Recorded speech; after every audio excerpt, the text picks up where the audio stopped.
Could everyone please be seated?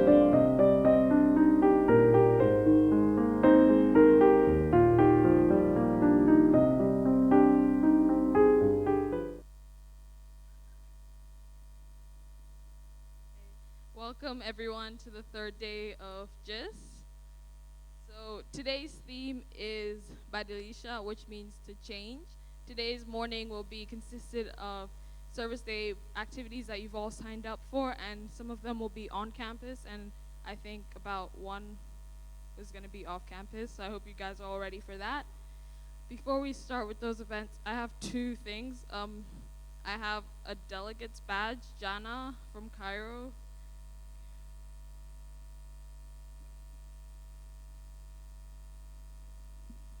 And I have someone's like satchel purse thing. It was left near the front of the school. If that's yours, please come and claim it. So today we are having another keynote speaker, and today's speaker is Mr. Mejah.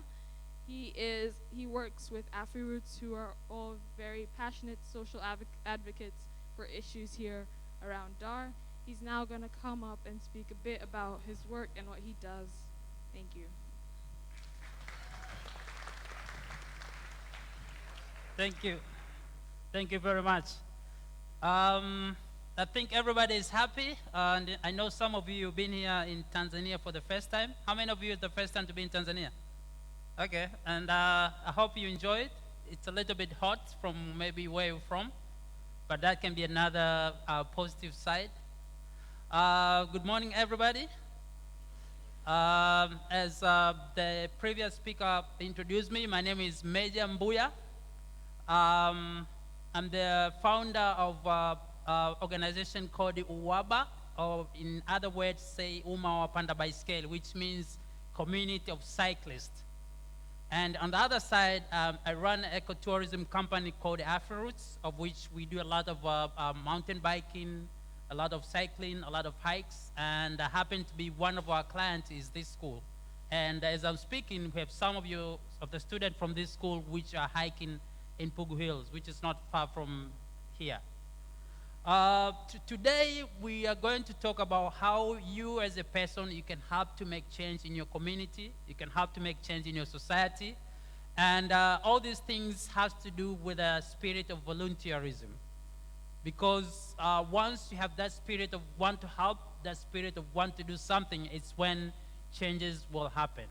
And I'm going to take you into my personal journey on how I was being involved in all these activities and the outcome which we have it now in this city and in my society in general. So to begin with, I'll talk a little bit about WABA, of which WABA, it's a volunteer organization which came out in January 28th, in 2006.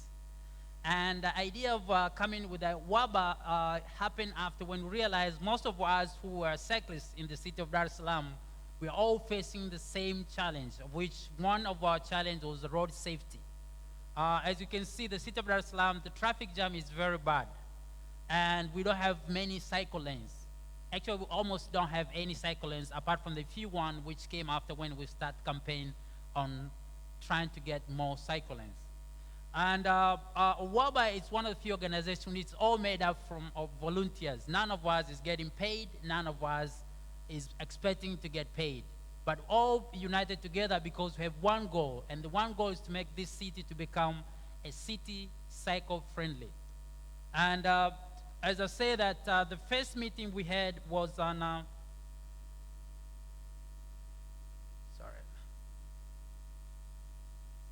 technical person can help, please. The very first meeting we had was on January 28th in 2006, and happened after when we start to distribute flyers and posters around the city to encourage people who are cycling in the city of Dar to meet at the garden called the Palm Beach Garden, which is close to the city center. And when we met, we came with the aim, because whenever you do something, you have to realize what you want to achieve. And another thing is I'm saying that whenever you want to be a volunteer or you want to make change, you have to look what is missing in your society. What can you contribute to make changes? How can you fill the gap? And even if when you look to people who are successful, people like Bill Gates, people like Steve Jobs, they didn't do what they've done because of money. They did it because they want to fill the gap. They want to make this world better. And we as young people, especially you guys, you can make the things happen. And this will come once you have that spirit of want to make things change. When you come with the spirit, when you want to make things look better. We want to make things look better than yesterday. Because in this world, we all move forward. And every time whenever we move forward, you have to look behind to see, am I in the better position today than what I was yesterday? And that's a crucial question you need to ask yourself. So when we met in 2006, we came with aim. The main aim was to promote the use of bicycle in the city of Dar Es Salaam. As I explained before, Dar es Salaam is quite flat, where you can cycle almost everywhere, but the problem is we don't have cycle lanes, and everybody who wants to cycle in this city always scared of get knocked off by car. So how can we promote the use of the bicycle in the city of Dar? Is by promoting road safety. Not only that, apart from promoting road safety, when we have more people cycling, which means we'll be caring for our environment. As you know that in the last 15 years, the campaign on climate change become stiff, and every day more people are joining this campaign. And you as a person, you as a student, you as a young person have to ask yourself, what can I do to make this world clean and to have more safe environment? That's only if you can decide to do something. And one of the things which we decided is to promote the use of bicycle.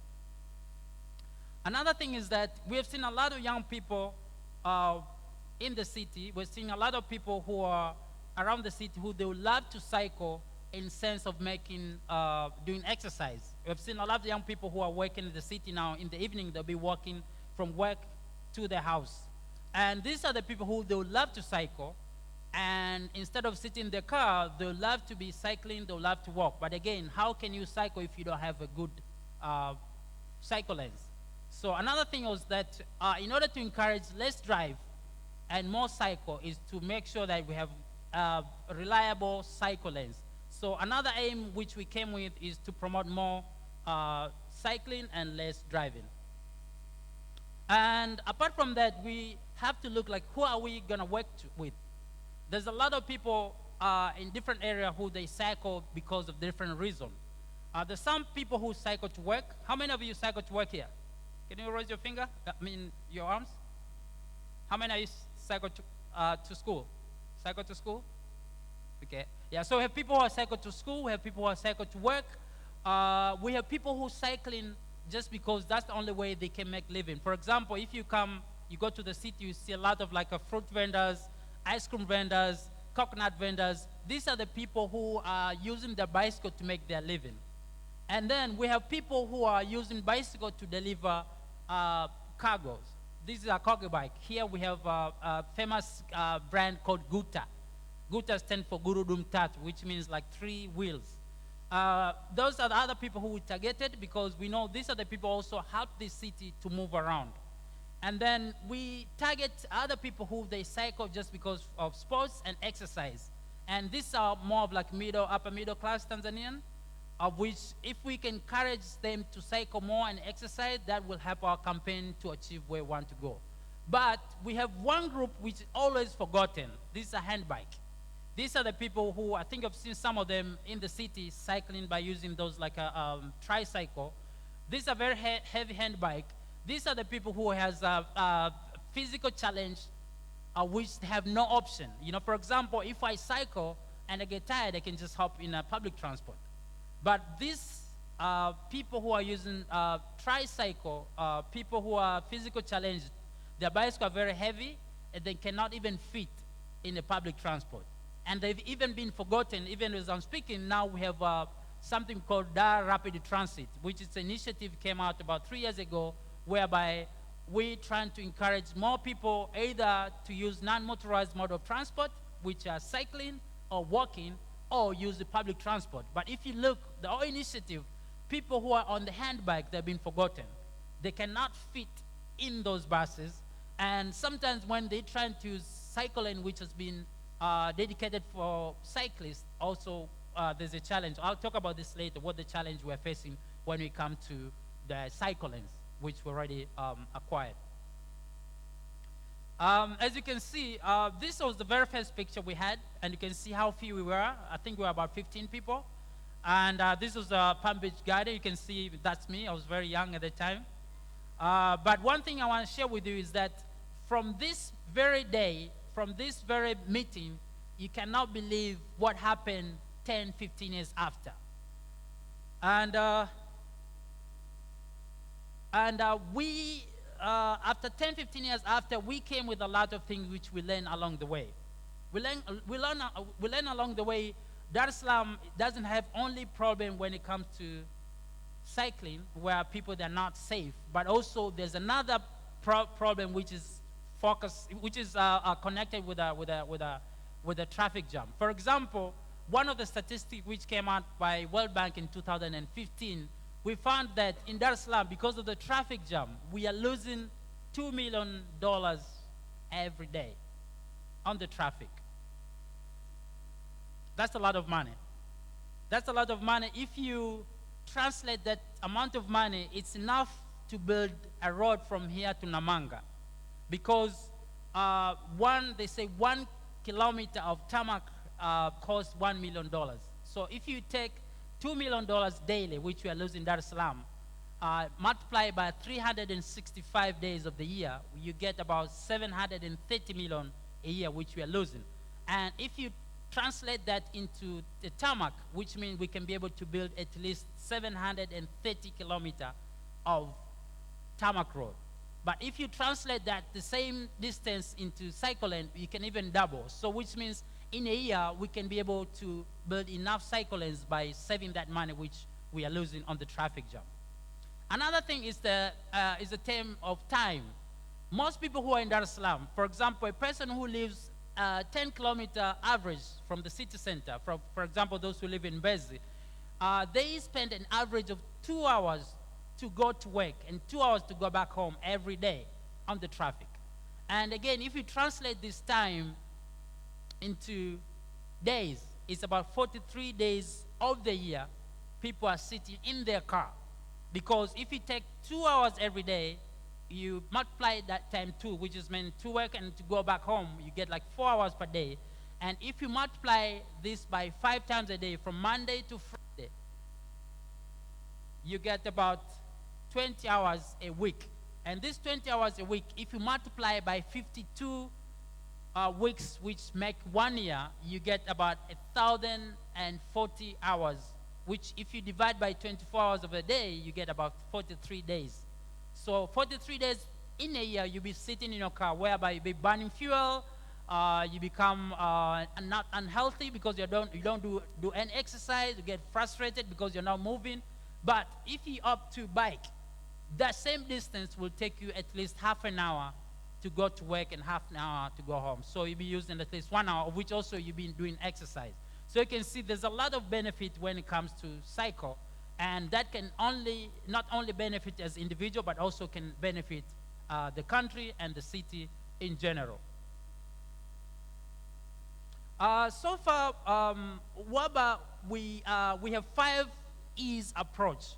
Because when we start our campaign, we realize, like, how can we make changes? You know, you cannot just start talking like people that should cycle, but you don't give them how can help to change that behavior. So we have 5 E's.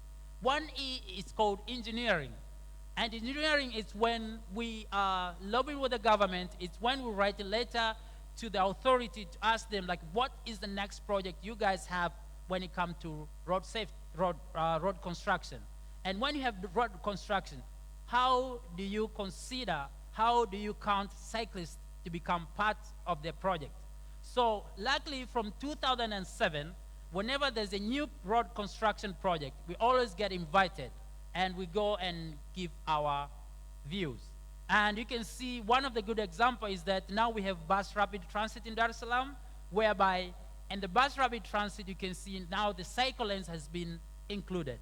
And one of the things which we'll learn after when we start making follow-up on why there's no cycle lanes in some of our road, we realize that sometimes, whenever money has been assigned for the project, the cycle lane is included. But because nobody was asking, because nobody was making any follow-ups, and unfortunately, our highway engineers, they never really consider cyclists as one of the components of the road, we've been left out. But from the time we start asking, now those people, they've been taking us into consideration. So you can see one of the takeaway in this, sometimes it's better to ask. You know, you cannot just sit and realize that things are going to change. You have to ask, you have to make follow-up, you have to make sure that you keep your persistent in terms of knowing what is going on. Sometimes it can be challenging. You can go to some of the office, you know, you get kicked out because they see you, you're not the part of them. But keep pushing. Toward the end, they understand you. And another approach when it comes to 5Es, it's enforcement of the traffic road safety laws. As you can see, sometimes drivers here, whenever they see cyclists, because bicycle has been associated with the poor man's means of transportation, some of the drivers here, they don't respect cyclists. And sometimes when it comes to use of the road, you might be the right as a cyclist and the driver can be wrong, but just because you're a cyclist, they wouldn't take into consideration. And sometimes even for traffic police, whenever you get knocked off in your bicycle and you go on the traffic police, sometimes they'll say you're the one who's wrong. But after now being working with the traffic police to make sure that what is traffic road safety law says, now some of our cyclists, they know their right, and whenever anything happens, they can be able to stand and ask why this is not the way it's supposed to be. But also by working with the traffic police, every year there's a road safety week whereby WABA, my organization, we have been invited where we'll go there, we will talk and educate cyclists, drivers, but also sometimes we'll go to the different schools where we'll teach kids how to cycle safety to work, to school. And that also is connected to education on road safety, you know, as I explained before. And this education road safety, we have different approach. One, in 2008, we got fund from Harvard where they have a foundation called Philip Wamba, Road Safety Foundation. Actually, Philip Wamba was one of the students in this school in the 80s. And it's unfortunately, he died in a car accident in 2001. So Harvard University, because he's one of the students, they set fund whereby they give different organizations around the world which is teaching on road safety. So in 2008, we managed to get that fund, and we managed to reach at least 250 school kids around Dar es Salaam, whereby we train them how to cycle safe to school. Another thing which we are working on it is environmental awareness. As I've said before, from 2006, the climate change campaign became more stiff because this is real, and all of you know like how hard it is. We know how the temperature is increasing. We know how the disadvantage of climate change. You know, we've seen floods, we've seen drought. You know, all these things happen because of the climate change. And we as human beings, we as people who are residing in this earth, we need to see and learn and find a way we can combat this problem. And every and each of us has a role to play. You can have a role to play by writing something, by participating in petition, and also by participating in different campaigns. So one of the things which I've done is that we have been doing a lot of cycle caravan in Dar es Salaam. Every year we have at least 2 cycle caravan where normally we get about 800 to 1,000 people. But also in 2015, we cycle from the border of Malawi to border of Kenya, whereby was a part of a campaign of COP Paris. You remember there's a conference, climate change conference in Paris. So we took part of it, whereby we started from South Africa, where for all African countries, you cycle from one border to another border, whereby we took from our fellow in the border of Malawi, we cycle all the way to the border of Namanga, whereby Namanga, other people from Kenya, they took it over, and that proceed all the way to Paris. So as I said, you as a human being, you as an individual, you have to think like, how can you participate to make changes in this world? And when it comes to the crucial time like now, where we are facing a threat of climate change. And the last one is encouragement. If you have a good engineering, if you have good infrastructure, you have a good cycle lanes, if the traffic road safety law have been observed, if education road safety has been given to the cyclists as well as to the drivers and other road users, if all of us were conscious when it comes to environment, we can be encourage other people to cycle. So the final E is combination of all other four E's, which is engineering. When it comes to cycle lanes, it's enforcement of road safety law, like how traffic police have been helping cyclists and other road users. It's a question of road safety education. Do the cyclists know what the road safety education is? Do drivers respect cyclists? And do we environmental aware? Are we conscious into our environment? So if you can put all those things together, you can even encourage other people to start to cycle. Another thing I want to share is that WABA, as I explained before, we are all volunteers. We are 270 members, whereby about 20 are active, and we meet only once a month. So you can see, even though number is big, it's 270 members, only 20 which are active, but only we meet once a month, but we have managed to do so much things. So my point is, don't think about how many you are. You might be a lot, you might be fewer. The only thing you need to do is like how dedicated you are. What is the purpose? What the passion do you have? And most of the time, whenever we have this campaign of game changing, doesn't happen overnight.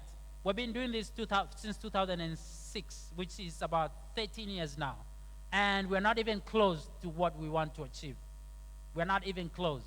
But as I say, once you have a vision, you can be able to walk through that vision and get to where you want to be. This is one of the pictures which was taken last year on our cycle caravan. Remember the first picture I showed you before? Remember this one? You see it? That one? How many we are? It's like 4 or 5 people. That's the number we are having now. And if you look at this picture, this is the picture which has been taken along Kawa Road, which show that how engineering can be observed. And the Kawa Road, you can see there in the middle lanes, that's for the public transport. On your left, that's where the cycle lane is supposed to be. But because that day was our special day, the road was closed. That's why you see we're using the main road. But one thing I want to share with you first is like how engineering can be pushed and help to create a good environment for the cyclist, but also show that how the power of number can help to make changes. You see the first picture, we're not that many. Now you can see, normally we get about 1,000 people who come to this caravan. And with that kind of number, you can be able to command, you can be able to ask, you can be to question. This is when we talk about road safety. You can see now the police, they respect what we do, and they normally come to our events. This is another thing I want to talk about, is that before we get this number, our very first caravan was this one here. You can see we didn't have any sponsors. We didn't even have any traffic who were helping us. But again, as I'm saying, we were pushed with passion. Passion is the one which made us to be who we are today. So another thing I want to share with you is that passion. Make sure that you do something you really love. Make sure you do something which comes from your heart. Don't do something just because your peer pressure they've been pushing to do that. No, just do it just because, you know, this is one thing, this is something which I like, and this is something which can help to achieve on what I want to achieve. Again, once you start something, it can be local, but after sometimes that thing can become international. So we were lucky in 2011, our organization, WABA, was part of UN Decade Action on Road Safety. And we were invited in Washington, so the one of the speakers who spoke about the road safety. And we're proud to say that as a local organization, we join hands with international organization to make sure that in the next 10 years, which started from 2011 to 2021, the road safety has been observed. And I think for some of you who will be living in Tanzania, you can see from the last 2 years, the campaign on road safety become more stiff. And for the first time, Christmas of last year, we didn't have much of accident, because it's been happening that whenever the holiday season happened, a lot of road accidents happen. But because of the 10 He has a decade action on road safety, which have been observed from 2011. Now the accident has been reduced. We still have an accident, but it's not as much as the way we used to have before. Another thing, this is another example of how the bicycle can help in terms of climate change and in terms of environment. This is another event we had in 2016 and 15, of which the whole idea was to promote the Roof South Forest. The Roof South Forest is the forest which is next to Pugu, and these forests are the one which are responsible to bring a clear oxygen in the city of Dar es Salaam. But all these forests, even though they're very close to the city of Dar es Salaam, has been neglected. And one of the things which we did is like, okay, let's try to do something which will help to preserve and take care of this forest. And that happened in 2015. Why are we volunteering? Sometimes people, they just do volunteering just because they want to get involved. But most people who they bring changes when they decide to volunteer are those people who they want to fill the gap. People who they want to make things become better. And once you become volunteer, there's so many things you benefit of it. One, it's a sense of belonging. Because once you get involved into something, for example, you campaign on environment, you will find organizations which either believe on what you believe and help to become a volunteers, or if you cannot do that, then maybe you can create your own organization. That's what we did in 2006. We found like which organization is promoting the use of the bicycle in the city of Dar. We couldn't find it. So what we did, we decided to come with our own organization. So the same to you, you might need to do something. You might need to get involved, but you don't know where. So first of all, do a little bit of research and find out, like, okay, maybe I want to do something with environment. Is there any organization which is dealing with environment? And if you won't find that, you can either create, or you can find a way you can get involved in anyhow whereby you can become more of belonging on that things. And once you start to do volunteering, you become a decision maker, because if you love something from your heart, if you have passion for what you want to do, you will become one of the reliable person in that organization. And once you become a reliable person in that organization, you will be helping on decision making. And once you become decision making, you create that sense of belonging. So most of us always complaining and say, oh, I don't know what to do. I don't know how I can become part of this thing. You have to go there. You have to create that. You have to make sure that you create your own position. And another thing is experience. For example, most people who finish their college, they say, okay, in order for you to get a job, you need at least 3 years experience. But you just came from school, or you just finished your college. How can you get experience while you're in school? It's through volunteerism. Because once you start to volunteer, for example, once you're the age of 16, by the time you finish your college, maybe the age of 21, you already have 5 years experience on what you do. So sometimes we should not sit down and complain and say that, oh, I cannot get a job just because the job has been told me to have 3 years or 4 years experience. That's not an excuse. You need to wake up, you need to go, you need to become part of it by asking, please, can I have something? Even if you don't have experience, once you start going to do that things each and every time, then you learn and become part of it. And another thing is that when you do volunteering, you create a lot of opportunity. You'll meet people. You'll make people understand what your potential is. So whenever they're looking for somebody they want to hire, you'll be the first to be hired. But also, it will give you opportunity to travel, because once you become a volunteer and become a person who people, they do respect you and they see your potential, then whenever there's a conference, you'll be the first to go. And one of the opportunities which I got was to meet is Wayne Rooney. How many of you know Wayne Rooney? Yeah, he came up here last year. Was last year? No, now it's 2 years ago. And because they are looking for people who they are doing something different. I was privileged to be one of the people who they met him. So as I say, all these volunteer things help to create opportunity. And one of the opportunities also we get was to cycle with the president of this country, Honorable Magufuli, as well as the former president, Ali Hassan Mwinyi. So you can see, by meeting all these people, create more opportunity for you to be heard and to be respected to what we've been doing. This is last year cyclings. You can see in our caravan, whenever we do caravan, we meet all kind of different kind of people. Another opportunity which came with the bicycle and volunteerism is faster cycle messenger. As you can see, sometimes when you start doing something, we don't know what the outcome of it will happen.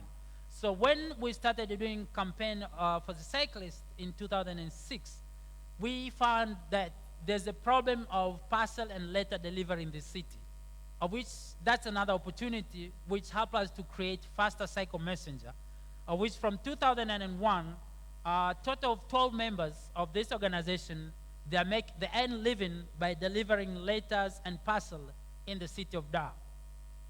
And again, that is another opportunity whereby now people, they can be able to earn living and you have created a job. And that's what comes to the game changing, because you have created a changing in the game.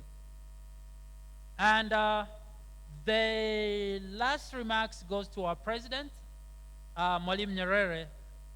This picture was taken in 2006. This picture was taken in 1983, and Nyerere was one of the people who they do believe that cycling is the way we can be able to achieve many things. And even till today, if you go to the rural area, everybody is depending on the bicycles. Bicycle has become the tools which help to move people around, become an ambulance, but also bicycle has been created a lot of job in many people in the rural area and become one of the main means of transportation in the rural area.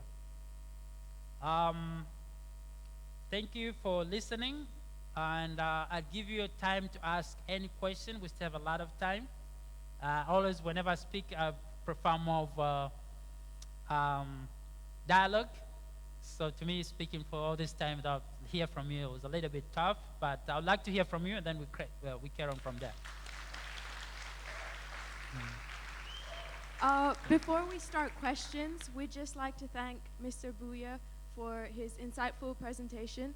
This is a small token of appreciation from all of us. Thank you. So once again, thank you so much. Thank you very much. Just a reminder that please don't say a question until we pass you a mic so that everyone can hear you. Any questions?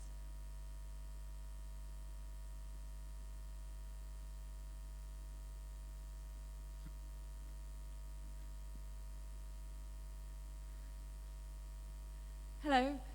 Have you joined up with any international organizations? Sorry? Have you joined up with any international organizations, any organizations from any other countries doing a similar thing? Yes, we do. One of the things is that WABA, it's one of the found organization of African Bicycle Network. So in 2011, we joined with other African countries, Kenya, South Africa, Egypt, Rwanda, and Uganda to form African Bicycle Organization. And at the beginning, we were only about 7 bicycle organizations, but as I'm speaking now, we're about 18 bicycle organizations. But also, WABA is one of the founding organizations which formed UN non-profit organization on road safety in 2011, of which after 2 years, we always have a meeting in different countries. And in terms of the local partners, we have teamed up with the European Union. All this caravan from 2010 was being sponsored by European Union, and but also have a connection with other organizations, one from Switzerland and another one from France, whereby sometimes they send their delegate here where they came to learn what we do, and then also we travel and go there to learn what they've been doing. Yeah. And yes.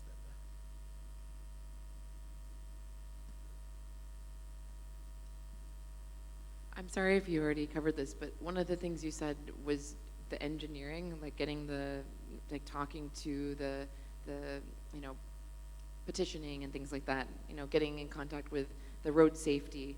But I think for students, and I know for us, it's really hard sometimes to get into contact with people that can make change or change the law. So what would you recommend to students in that process of, like, you know, making that change and influencing it, particularly in countries where there's not really a lot of democracy? Yeah. Okay. Yeah, it's a very good question. This is something which normally, once you have a vision, because for me, I do believe that the vision is something which has to come first. You know, for example, what you want to do, what you want to achieve.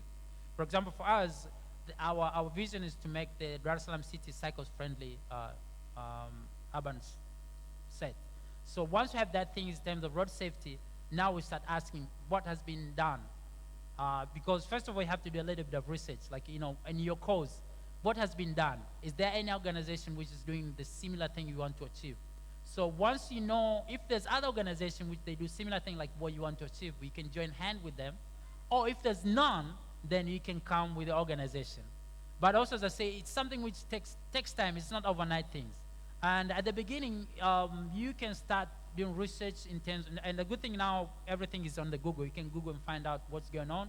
And if you won't find that enough information, you can even write the letters. For example, we do communicate with the government in so many ways. The municipals, the Minister of Infrastructure, Town Road, which is Tanzania Road agents. So every time at the beginning, before they get to know us, we always send a letter to them and ask. And at the beginning was real hard because also, even though Tanzania is one of the democratic countries, but again, when it comes to government, things can become so slow. So first thing, one of the technique we used was whenever you send a letter to the government, you have to make sure that you have dispatch book.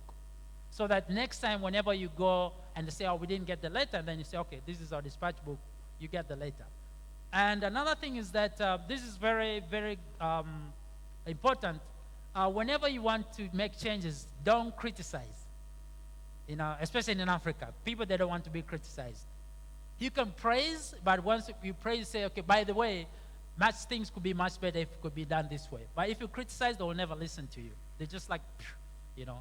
So make sure that, first of all, you praise, you know, and then you find a way, okay, maybe we could have done this much better. So to answer your question, you need to do research. You need to communicate by writing letters, but also you need to be patient because these things can take forever to get what you want to achieve. Yeah. Any questions or concern, contribution? Yeah, sorry. Yeah.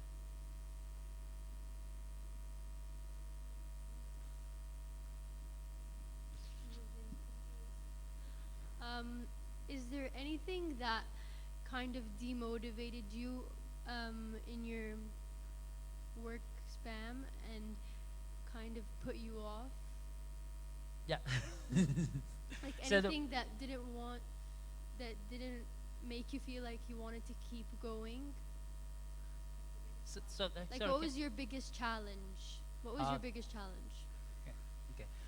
Okay, thank you. Yeah, my biggest challenge is that I would say communication.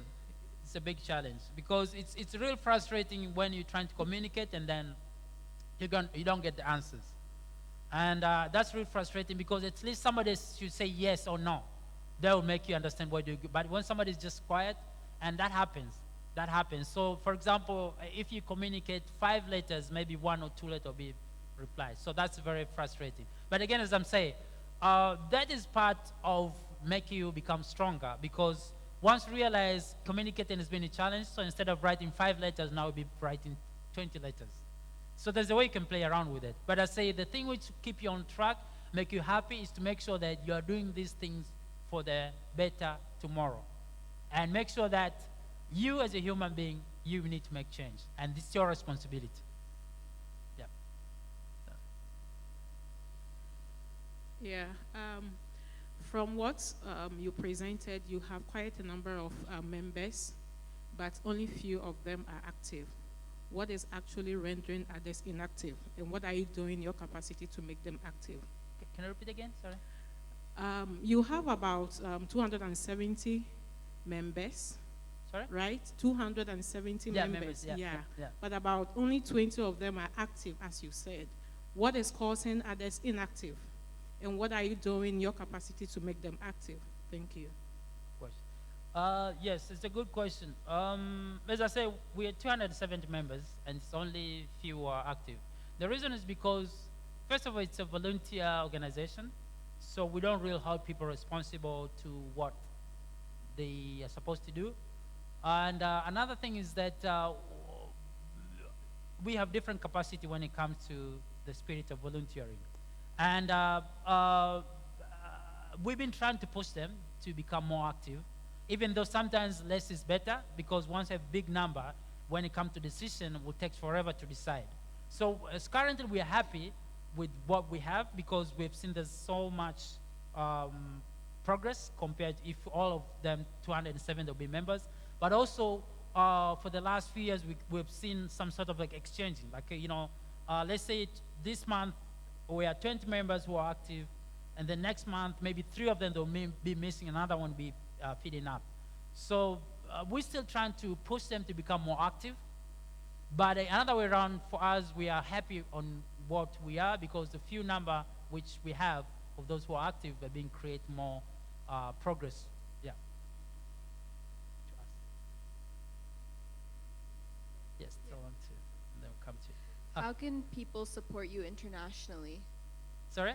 How can people support you internationally? One of the support which we are getting at European Union, and second, because we don't have long-term projects, so we don't really depend on finance to run our project.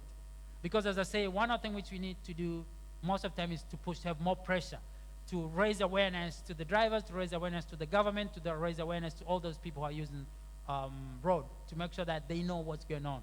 So financially, we're not real depend much, because apart from sending email, that's all we need. But as I say, every year we have the cycle caravan, which has been sponsored by European Union, and what they've been helping us is to give us as fund for administration costs, which is about $500 a year, and that's enough for sending email, internet, and other things. But internationally, not yet. Yeah. Yes. Before, I think you said another. You okay? Okay. Okay, so first of all, before I ask you my question, I have kind of a solution. You said that people lose 2 million for during the traffic jams, like 2 million as in of fuel, right? Yes. So don't you think they could just shut down their cars, and when because it's a traffic jam, obviously they just shut down their cars and then wait until it goes. And also another thing, you say that people are late. They could save their time if they were early. So if they were early, they wouldn't have to be late, because during the morning times there's literally no traffic.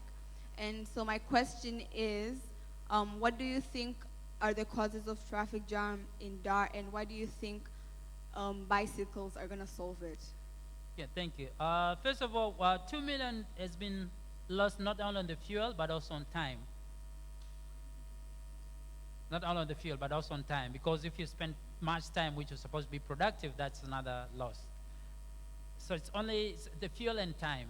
And another thing is that, Dar es Salaam is very hot. So you can now stuck on the traffic and then your car is off. If you switch your cars off, because AC is run by car. Is it? Yeah. So you cannot just make sure that, your switch has to be on. But also in the traffic, it's moving. It's not like you're still be moving and you stop moving, stop moving, stop. And to answer your question in terms of what can be done to, why they should not leave early, it's crazy. If you go to Mbuya, where most of traffic comes, 5:30 in the morning, traffic is already started. So unless maybe you want to leave at 4. So you can see, even the earlier you leave, everybody is trying to leave on the same time. And what caused the traffic jam in Dar es Salaam? First of all, it's the city planning. You can see all the major roads heading toward the city center. So in the morning, everybody is going to the city center, and we have only 3 major roads. We have Morogoro Road, Kilwa Road, actually 4 roads: Morogoro Road, Kilwa Road, Nyerere Road, and Al Hassan Mwinyi Road. And all of this road heading to the city center. So one of the things which we're trying to encourage is that to make sure that city are spread. For example, do you live in Dar? Yeah, for example, Mlimani City, you can see now Mlimani City has been helping a lot of traffic which has been supposed to go to the city. Now it's heading toward the other direction. And another thing is that we've been working with the city planners. Whenever they create, they have to create satellite cities. For example, I live in Kigamboni. If I can get all the service in Kigamboni, Kigamboni is south side of the city. If I can get everything there, like shopping mall, government offices, I won't be coming to the city, so that will create less traffic. But another thing, to answer your question, is that in terms of bicycle, if we have cycle lanes, which means few people, they'll drive instead of, few people, they've been driving because now they can cycle to work. And we've seen some few offices, for example, diplomatic offices in the city, now they cycle to work. And one of the things which they've done, they've built bathing facilities, because I know that's another question whereby you say, okay, if you're working in the office, how will be cycling with the heat of Dar es Salaam and start working? So one thing which they've done, now they've built bathing facilities where you can cycle from your work, from your house to work, take a shower, work, and then in the evening you can take your bicycle, come back to your house. So I don't know if you've responded to your questions. Yeah? Okay. Guys, we will be accepting the last 2 questions now.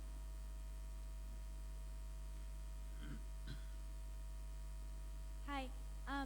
Do you ever organize events with your 2 organizations? And if so, when is the next one? Speak up a little bit. Do you ever organize events with the 2 organizations, AfroRoots and the cycling one? And when is your next event? I didn't mention much about AfroRoots because AfroRoots is more of like a business entity, even though they say it's something also create a job. In 2015, the climate change campaign, the one we cycled from the border of Malawi to the border of Kenya, was a collaboration of WABA and AfroRoots, of which AfroRoots was more providing logistics in terms of bicycles, food, tents, the place to sleep, and WABA participated as member of organization. And the next event we are planning to have is going to be in June, whereby we're trying to do another event at Roof South Forest in order to raise the awareness of that forest, because they've been, a lot of Dar es Salaam people now, they love to go for hike, they love to go for the camp, but they don't know about this Roof South Forest, which is about 50 kilometers from Dar. So we want to organize another event in June, whereby we'll collaborate those 2 organizations, AfroRoots and WABA. Yeah. So I want to ask how WABA has adapted to the advent of social media and the internet, and how that's changed your approach to things like organizing events or trying to gain membership and that sort of thing, and setting up campaigns. How's that changed over the last 13 years? Okay, so you can come again? No, I just wanted to ask how the development of social media and the internet has changed your approach to gaining membership and trying to grow and to reach your cause and grow your organization. Okay. If I understand right, talk about like how we use social media and raise awareness. Yeah. First of all, one thing which WABA stand out from other organizations is that it's a grassroots organization. I'll say that out of 240 members, most of them, they have very minimal education. So social media has never been one of the main tools which we help to raise awareness. But from the last 3-4 years, to answer your question, now we are getting more of like middle class members who are now coming to the organization. And you can see for the last 3-4 years, most of our campaign, even our caravan, have been used more of social media, especially like Facebook and Instagram. And even when it comes to when we have event, now we have 2 ways of approach. We have one which is more of social media, which is Instagram,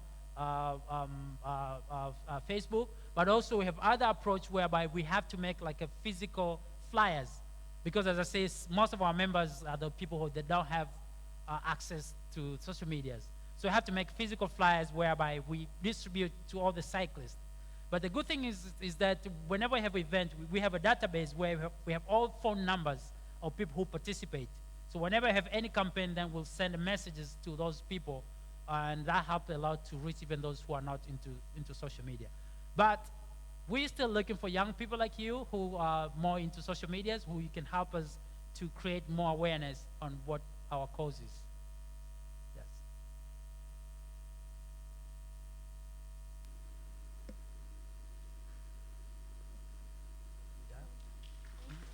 Thank you very much.